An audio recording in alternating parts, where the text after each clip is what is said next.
নীলপুর জঙ্গলে একটি গাছ ছিল। গাছটি অন্য গাছদের মতো সাধারণ ছিল না। পাখিরা ওই গাছটি উড়ন্ত গাছ নামে চিনত, কারণ গাছটির দুটি পাখা ছিল। গাছটি তার শিকড় সহ আকাশে উঠতে পারত। কিন্তু কেউ ওই গাছের ডালে বসলেই তাকে কঠিন পরীক্ষার সম্মুখীন হতে হয়, তাই সেই ভয়ে কেউ ওই গাছে উঠত না। সেই জঙ্গলেই টুনি নামে এক পাখি তার দুই ছানাকে নিয়ে বসবাস করত। মা, আমার খুব ক্ষুধা পেয়েছে, আমাকে কিছু খেতে দাও না।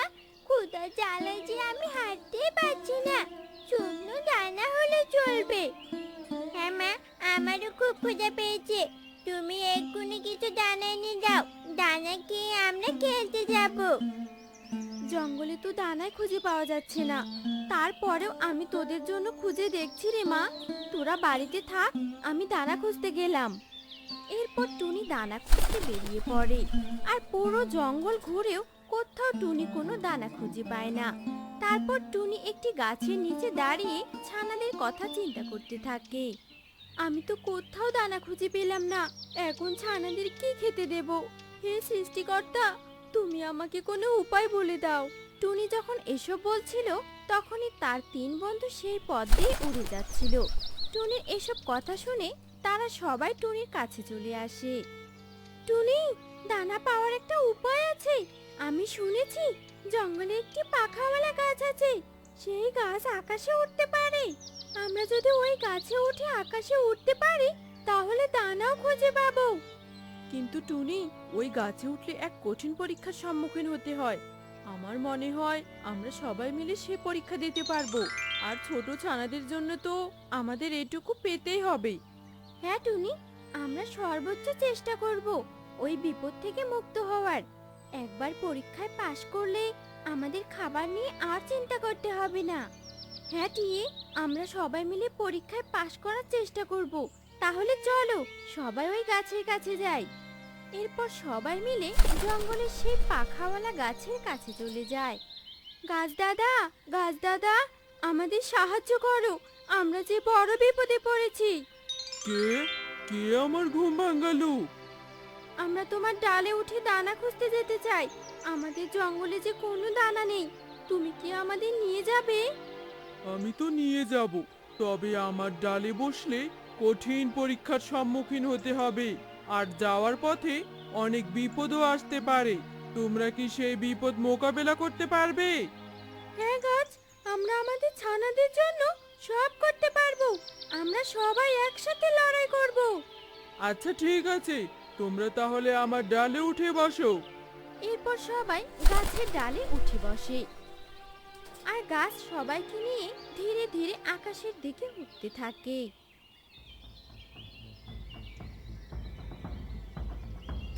মা, দিদি, আমরা তো আকাশে পৌঁছে গেছি।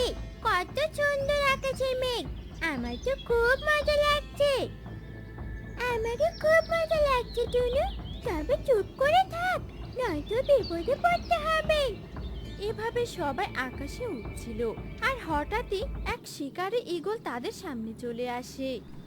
হা হা হা হা হা! তোরা জাদুর গাছ নিয়ে কোথায় যাচ্ছিস? এই গাছ তো আমার।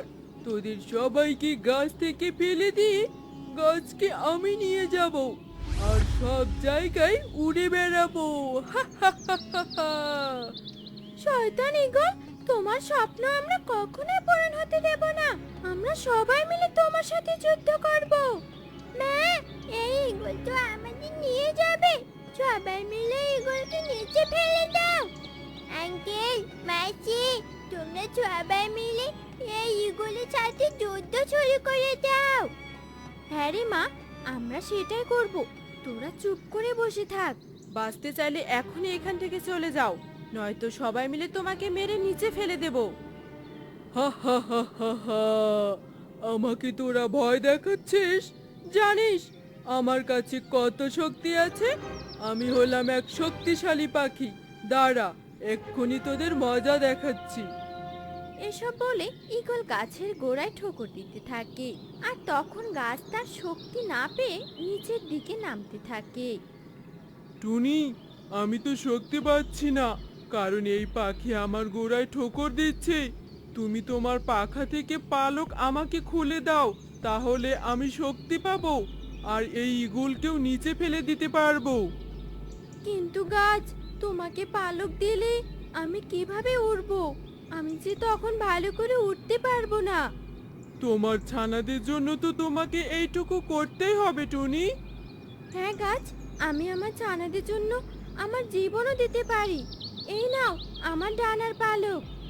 এরপর গাছ টুনির কাছে ডানার পালক নিতেই তার শরীরে শক্তি ফিরে আসে আর শক্তির সাহায্যে ঈগলকে নিচে ফেলে দেয়। এবার তোরা আমার হাত থেকে বেঁচে গেলি, আরেকদিন তোদের পেলে আর ছেড়ে দেব না। টুনি, তুমি পরীক্ষায় জিতে গেছো আর বিপদ থেকেও মুক্ত হয়েছো, তাই আজ তোমাদের সবাইকে আমি এমন এক রাজ্যে নিয়ে যাব যেখানে ফলমূলে ভরপুর। এরপর গাছ সবাইকে নিয়ে সেই ফলের রাজ্যের দিকে যেতে থাকে আর তারা কিছুক্ষণের মধ্যেই ফলের রাজ্যে পৌঁছে যায়। ও মা, সত্যি তো এখানে অনেক ফল। আর দেখেছো মা, দানারও অভাব নেই। আজ থেকে আমরা এখানেই থাকবো। হ্যাঁ, তোমরা এখানেই থাকতে পারো। এখানে কখনো তোমাদের খাবারের অভাব হবে না। আর এই নাও টুনি, তোমার ডানার পালক আমি ঠিক করে দিলাম। গাছ, তোমাকে অনেক ধন্যবাদ আমাদের সাহায্য করার জন্য। ধন্যবাদ দিতে হবে না টুনি। কেউ বিপদে পড়লে তোমরা যারা সাহায্য করতে পারবে আমার মতো সবার বিপদে এগিয়ে যাবে। তোমরা তাহলে ভালো থেকো, আমি এখন আসি।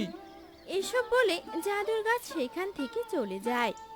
টুনি, চল আমরা কিছু ফল খেয়ে এখানে বাড়ি বানানোর কাজ শুরু করে দেই। কিন্তু এখানে আমরা কি দিয়ে বাড়ি বানাবো? এখানে তো ফলের গাছ ছাড়া আর কিছুই দেখতে পাচ্ছি না। ফলের গাছের ডাল লতাপাতা দিয়ে বাড়ি বানাবো।